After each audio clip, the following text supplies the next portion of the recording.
tactical business owners to do hierarchy list. I love a good list, don't you? Most tactical two-way business owners that I get to chat with, they are wearing all the hats. Yeah, it's mainly just you. Maybe you got a friend that you kind of coerced into helping you, or a family member that just feels bad for you. But even after 3, 4, 5 years, maybe you've built some good systems. Maybe they're not complete. Maybe they're not optimized. I get it. Stuff happens. Little things slip. A booking gets missed, a billing piles up, social media gets put on the back burner, emails get sent out at the last second on Sunday night where you're like, oh crap, I should have done this earlier today, last week. So today I wanted to just cut through the noise and show you what you must do to stay in business and what you should do if you actually want to grow that business. Step 1, get a dog to sit on your lap all the time. Just kidding. So the first thing we want to talk about was that list of things you must do. Okay? These are the unsexy, non-glamorous things, but they're what help you survive. If you skip them, your business will not stay open. So try not to yawn as we go through these.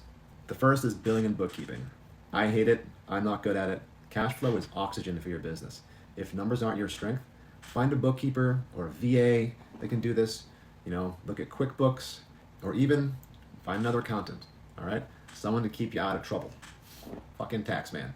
The next is fulfillment and shipping. Every order shipped is a trust contract, okay? It's a nice way to think about this. If you're falling behind, look at stuff like ShipStation or 3PL service. Do not risk your reputation because you have to do everything. Next is the customer service piece, the support piece. Customers don't typically just leave over price. They leave when they feel ignored. If you can't keep up, set up autoresponders, maybe some canned replies if you have to, or hire a part-time VA to make sure that things are done correctly in a timely manner. Next is the other fun part, right? Compliance and risk checks.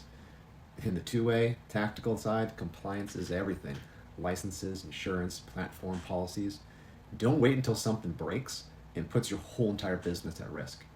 Put quarterly reminders on your calendar if you have to, or put someone else in charge of that.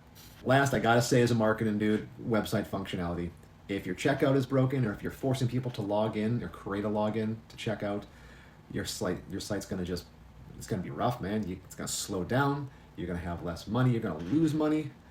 Have someone who can run speed tests, update plugins, and keep your shop alive. So these things will keep the doors open, okay? Bare minimum stuff, super unsexy, like I said. But to thrive and grow, we need to shift gears and focus on the next piece here. So this is your need to do for growth. All right, first thing here is marketing consistency, okay? Don't focus on going viral. Marketing consistency is about being able to stay visible, whether it's an email a week, 2 or 3 posts a week, something to do regularly that help people understand that you're still there, that show that you still exist. This means showing up weekly with some sort of content, maybe some offers, and providing that value, okay? So how do we do this? Minimum 3 touch points per week, okay? So that means maybe a social post, an email, or an ad. 1, 2, 3. You don't have to go too crazy. When you're doing that, you can mix your content. Teach something in a Instagram post, share a story in an email, and then let the offer come out through your advertising. Keep the brand voice relatable to your people. Make sure it is on brand, but also think of who you're talking to.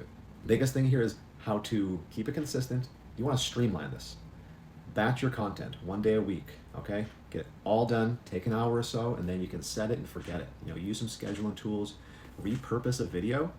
Just to be honest, I will take this video, I'll make a blog out of it, I'll make a Instagram carousel, a YouTube, all that out of this one video. I'm sitting down for about 10 minutes right now.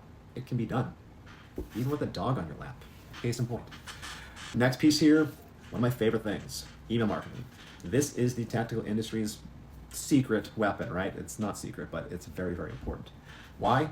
You own the list. The platforms can shut you down, but they can't take away your database.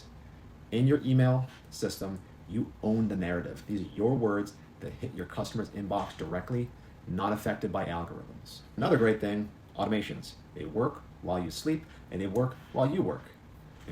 Automations like welcome flows, abandoned cart, post-purchase, they run on autopilot once they're set up. And the nice thing about all the email side is it's measurable. It's not like a social media post where you just, kind of throw it out there, right? That's what you do, throw it out there and hope that it works. You can track them, by the way. Email is measurable. You can know who opened, who clicked, who bought, okay? If you don't have automated flows running right now, you're definitely leaving some cash on the table. And David Grow. Next thing to chat about here is partnerships beyond sponsorships and influencers. I think if you've ever sponsored an event before or tried chasing an influencer, you got but you've been butthurt. It sucks. But partnerships are where tactical businesses can kind of punch above their weight class, all right? And I'm not talking about, like I just said, sponsoring an event and get your name read once, or chasing an influencer who doesn't understand how to use their code. Let's talk about how we can leverage this, okay? First thing here is cross promotions with complementary brands. So if you're a holster company, team up with an optics brand for a bundle deal. Both brands get to expand their reach. Easy peasy, right? Easier said than done. I know I'm just sitting here talking with the dog in my lap, but it can be done.